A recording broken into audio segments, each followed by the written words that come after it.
I believe in Santa Claus.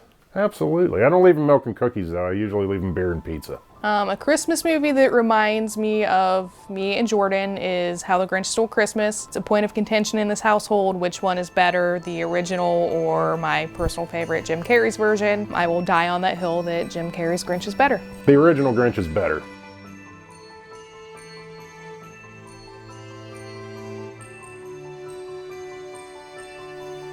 To me, love means trust. You need to trust the person that you're with. You both need to trust each other. So to me, love is just knowing that the other person's going to be there for you and you will too unconditionally. Trusting the other person to tell them things that you wouldn't tell another person and even that you might not want to tell them. But just, it's a mutual trust. We met at my cousin's wedding.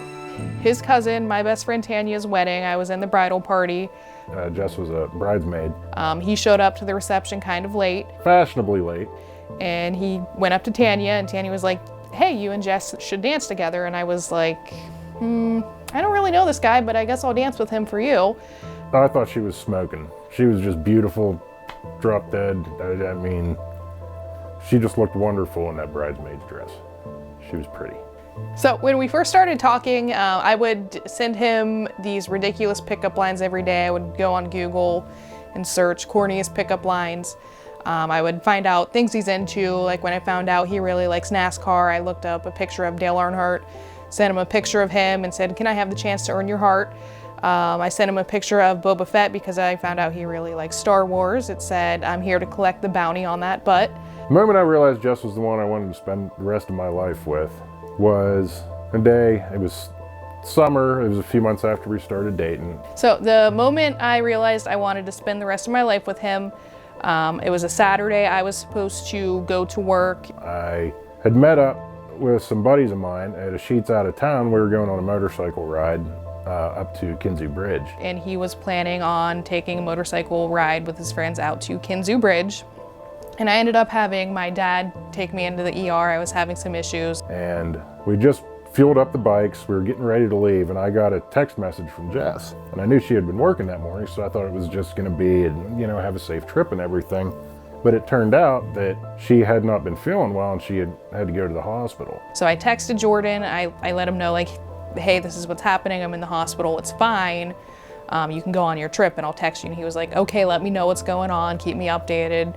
And I figured we would leave it at that. In that moment, I had to make a choice if I was gonna, you know, take a 3-hour motorcycle ride out of town, or if I was gonna turn back around, come back to Altoona and be there at her side. A couple hours later, he showed up at the hospital. And I was like, I was not expecting you to come here. I thought you were taking that ride. It was the easiest choice I've ever made. There was absolutely no conflict in my mind on what I had to do. I looked right at my buddies and I said, hey, I gotta get back to Altoona.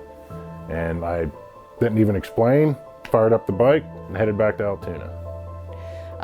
But it was just really nice to know that he wanted to know I was okay.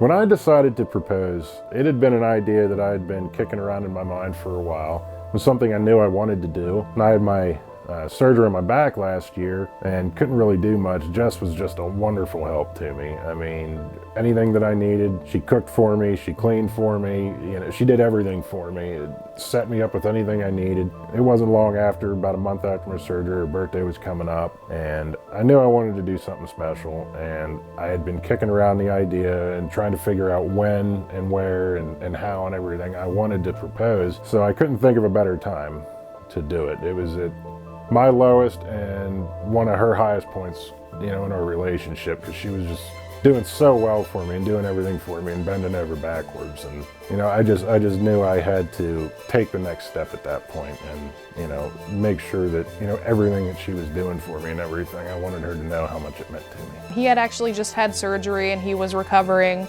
So we weren't doing a whole lot. It was my birthday. We just stayed in a low-key night, and he gave me my present. At the time, there was no way I could get down on one knee, so it was a recliner proposal whenever I gave her present. It was this purple ring, so I take it from him and I put it on. I'm like, oh, sweet, a purple ring. I love purple. You know, I gave it to her, let her think for a minute that it was just a birthday present, and, you know, I called her back over and asked the question. And I start walking away and he's like, hey, come back here. And I'm like, okay. And he's like, will you marry me? And I said yes. So what I thought was just a really cute purple ring was an engagement ring. What I like best about Jordan is that he constantly challenges me in a good way, like just not to take things at face value, and really just he encourages me a lot to stand up for myself, not let people walk all over me, which is something I'm not so great at. So it's just really nice to have someone in my corner telling me that I can do it.